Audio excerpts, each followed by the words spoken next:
San Diego just gave us a NASCAR Sunday that nobody is going to forget anytime soon. This wasn't just another stop on the schedule. This was the kind of afternoon that ends up replayed in highlight reels for years, the kind where you have heartbreak on one side of the story and history being written on the other side, all happening within the same 5 laps of racing.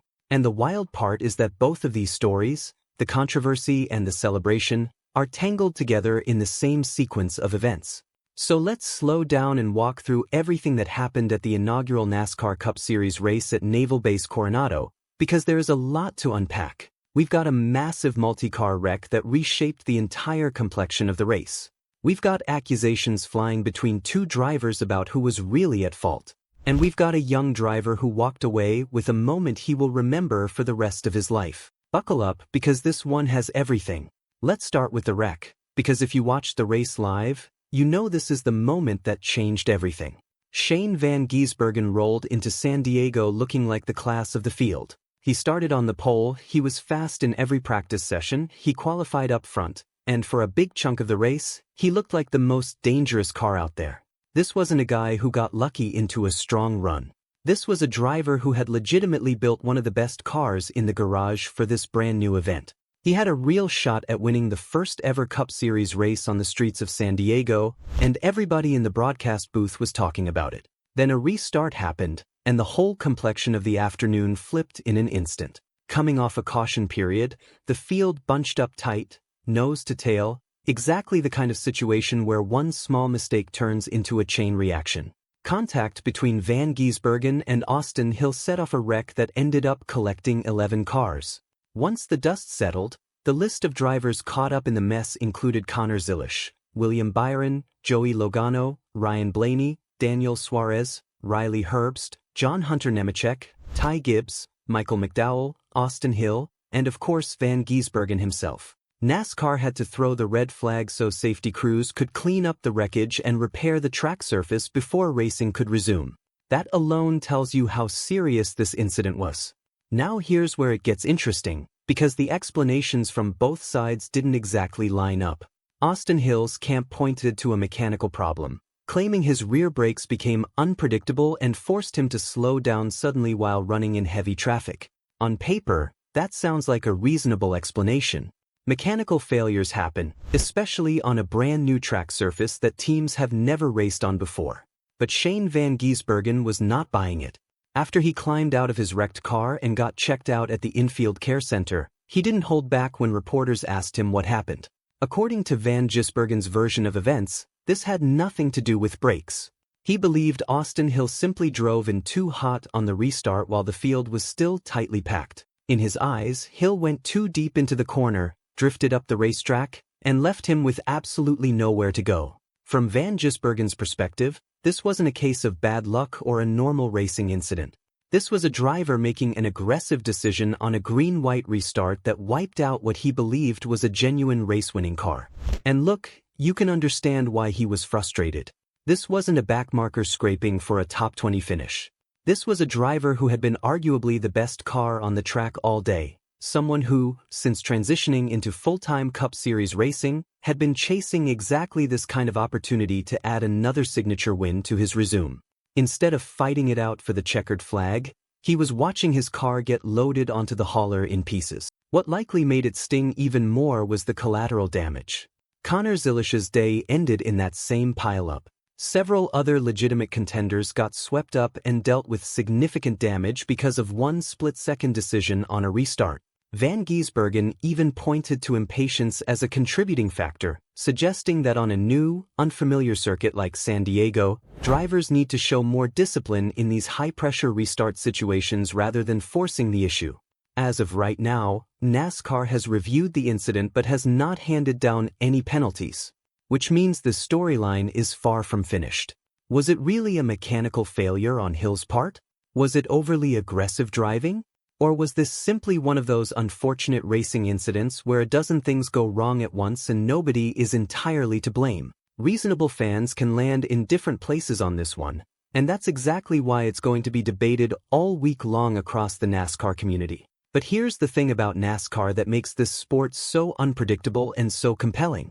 While one driver's afternoon was completely destroyed in that wreck, another driver's entire career was about to change forever. And these two stories are permanently linked, because without that chaos up front, the ending of this race almost certainly looks completely different. Let's talk about Corey Heim, because what he did in San Diego is the kind of moment every young racer dreams about. For most of Sunday, it looked like the spotlight belonged to NASCAR's bigger names. Tyler Reddick was running strong all day. Kyle Larson was right in the mix. Several championship-level drivers were putting themselves in position for a big result. As the laps wound down, Reddick in particular looked like he had this thing locked up. The 2311 racing driver was chasing what would have been his sixth win of the 2026 season, and for a long stretch, it genuinely looked like the race was his to lose. Then, with fewer than 3 laps remaining, disaster struck. Reddick suffered a tire issue while leading the race. In a matter of seconds, the driver who had dominated the afternoon went from cruising toward victory lane to fighting just to keep his car pointed in the right direction. He ended up crossing the finish line in 25th place. It's hard to overstate how brutal that swing in fortune was. One moment he's the best car on the track with the race in hand, and the next moment he's watching cars stream past him on the backstretch. That's exactly the door Corey Heim needed. Driving the number 67 car for his team, Heim saw the opportunity in front of him and refused to let it slip away. He stayed composed, made smart decisions in heavy late-race traffic, and executed flawlessly when it mattered most. When the checkered flag finally waved, Corey Heim had earned the first Cup Series win of his career. Think about how special that moment is. Not just any win, but your first career Cup Series victory, coming in the very first Cup race ever held on the streets of San Diego. That's a piece of NASCAR history that belongs to him permanently. Years from now, when people look back at the inaugural San Diego race, his name will be sitting right there at the top of the results sheet, and nothing can ever take that away from him. Bubba Wallace also deserves a serious amount of credit for how his day turned out. Early on, things looked like they were heading toward disaster. Near the end of Stage 1, a wheel came off his car, which brought out a caution and saddled him with a 2-lap penalty. For a lot of drivers, that kind of setback effectively ends the day. But Wallace didn't fold. He spent the rest of the afternoon clawing his way back through the field lap by lap, and somehow turned what looked like a lost cause into a second-place finish. That recovery drive deserves to be talked about as one of the best performances of the entire day, regardless of who ended up winning. Kyle Larson came home third, Riley Herbst finished fourth, and A.J. Allmendinger rounded out the top 5. And even though 2311 Racing didn't walk away with the win they were chasing through Reddick, the organization still showed serious speed throughout the race, with Reddick leading large portions of it and Wallace turning in that gritty runner-up finish. That team continues to look like one of the strongest operations in the entire Cup Series garage heading into the rest of the season. For context on how the race built up to that finish, Stage 1 was won by Ryan Blaney, ahead of Ryan Preece, Kyle Larson, Ty Gibbs, A.J. Allmendinger, Todd Gilliland, Carson Hocevar, Joey Logano, Connor Zilisch, and William Byron. Stage 2 went to Ryan Preece, followed by Riley Herbst, Chris Buescher, A.J. Allmendinger, Ryan Blaney, Carson Hocevar, Daniel Suarez, Ross Chastain, Todd Gilliland, and Joey Logano. Solid, competitive stage racing all afternoon, but none of it ended up mattering nearly as much as what happened in those final 3 laps. Because that's the moment Corey Heim's career changed forever. And honestly, this is exactly why NASCAR continues to be one of the most unpredictable forms of motorsport in the world.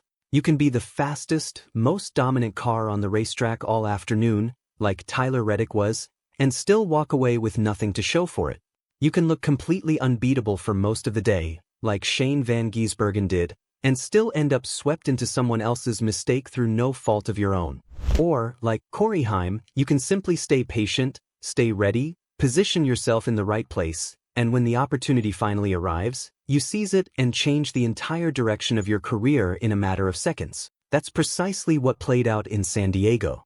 As for Shane van Gisbergen, the question now is whether this frustration carries over into the next few races, and whether NASCAR officials decide to take a closer look at the incident with Austin Hill once they've had more time to review the data and the in-car footage. Restart incidents like this one tend to linger in the garage, especially when one driver is publicly pointing the finger at another. And as for Corey Heim, this really does feel like the start of something much bigger. There's a certain kind of confidence that comes from breaking through for your first Cup Series win, and it tends to change how a driver approaches every race that follows. It changes how he's perceived by his competitors, how teams view him heading into contract conversations, and how fans start to talk about him in the broader championship picture.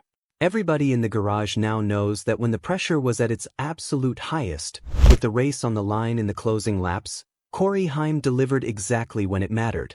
That's the kind of performance that earns respect across the entire sport. It's the kind of result that gets remembered.